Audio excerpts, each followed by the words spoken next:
Buenas tardes, muy buenas noches, donde sea qué tiempo miren este video. Mi nombre es Jimena Valera Ordóñez y el día de hoy vengo a hablar sobre las aplicaciones de leyes de Newton en la medicina. Nosotros somos el grupo C y mi grupo está conformado por su servidora Jimena Ordóñez, por Fernán Andino, Alejandra María Guifarro, Jaime Nicole Núñez y Sandy Giselle Moreno.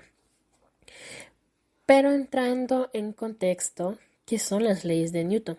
Las leyes de Newton son tres principios que analizan cómo hay fuerzas que actúan sobre los objetos para que estos se muevan. Son usadas para explicar el movimiento de los carros, las bicicletas y muchas cosas que hay en nuestro alrededor, hasta nuestros propios movimientos, como correr, saltar, agarrar una simple taza de café o cuando levantamos los brazos para recoger algo que está en la parte de arriba del mueble de tu casa. Cualquier actividad que parezca simple, ejercemos fuerza en ella. Pero antes de hablar sobre lo que son estas leyes aplicadas en la medicina, vamos a explicar cada una de ellas. La primera es la primera ley de Newton. La primera ley dice: un cuerpo permanece en estado de reposo o movimiento rectilíneo uniforme, a menos que una fuerza interna no equilibrada actúe sobre él. Aquí pueden ver a un carrito. Está ¿cómo se llama? Movimiento rectilíneo uniforme. Está en reposo. ¿Por qué? Porque no se mueve. Y esta persona que ven aquí, esta persona va a ejercer fuerza para que este carrito tenga movimiento. Ahora, ¿cómo se aplica la primera ley de Newton en la medicina? Para tratar principalmente los huesos rotos. Se utilizan sistemas de poleas y cuerdas para mantener estacionaria la parte afectada del cuerpo, ya que el cuerpo permanece en un estado de reposo y cuando vamos a terapia, el fisioterapeuta o el kinesiólogo ejerce fuerza en la parte del cuerpo. Algo interesante de todo esto es cuando el paciente, en un dado caso, sufre de un tipo de paraplegia, se cumplirá automáticamente la primera ley de Newton, porque su cuerpo se encuentra en reposo y la única fuerza externa que va a tener este cuerpo para que haga movimientos será el kinesiólogo al momento de hacerle quimioterapia.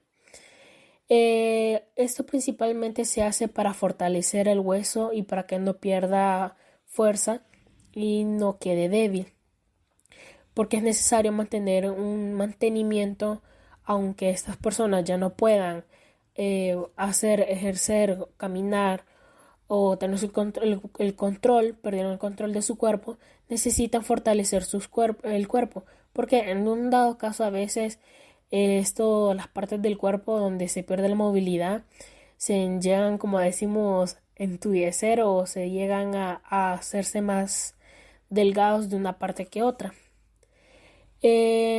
La otra es la segunda ley de Newton.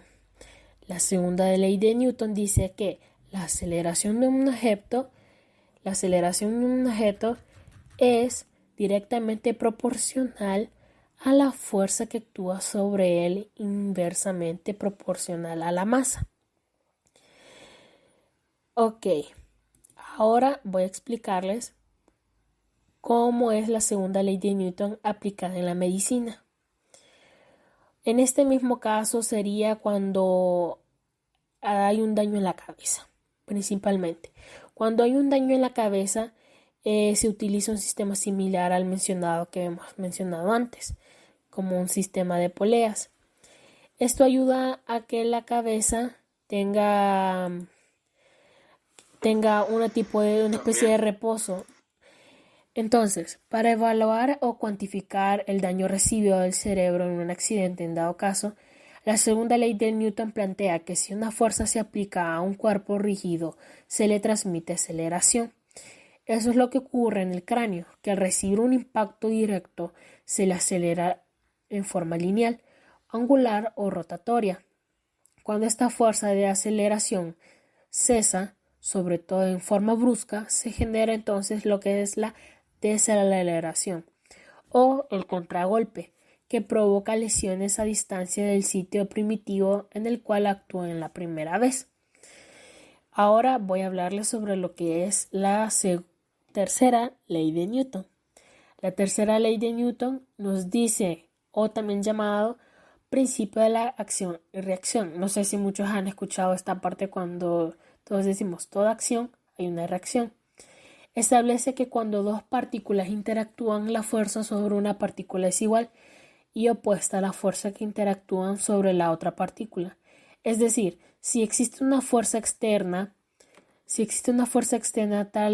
tal fuerza será contrastada por otra igual, pero en la dirección opuesta, como en este ejemplo. Cuando este niño va a patear un balón, ¿la acción cuál es? Patear, mover la pierna, ejercer fuerza en este balón. ¿Y cuál es la reacción? Que el balón salga disparado a cualquier parte del campo, del lugar donde esté el niño. Ahora, ¿dónde se utiliza la tercera ley de Newton aplicada en la medicina?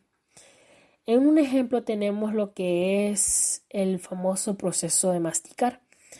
En el famoso proceso de masticar tenemos a lo que es cuando ocurre en la mandíbula, ya que a la fuerza realizada por el maxilar inferior, que es la acción, se le contrapone a otra fuerza realizada por el maxilar superior, que es la reacción. Entonces, estos músculos controlan la posición y el movimiento de la maxilar y de la mandíbula. Las fuerzas que generan surgen de dos grupos de músculos que se conocen como el master muscle y el temporal muscle. El primero baja de la mandíbula, abre la boca cuando abrimos la boca, y el segundo asiste el primero en subir la mandíbula cuando cerramos la boca. Las fuerzas generadas por estos son dos músculos. También se pueden representar en un diagrama de cuerpo libre.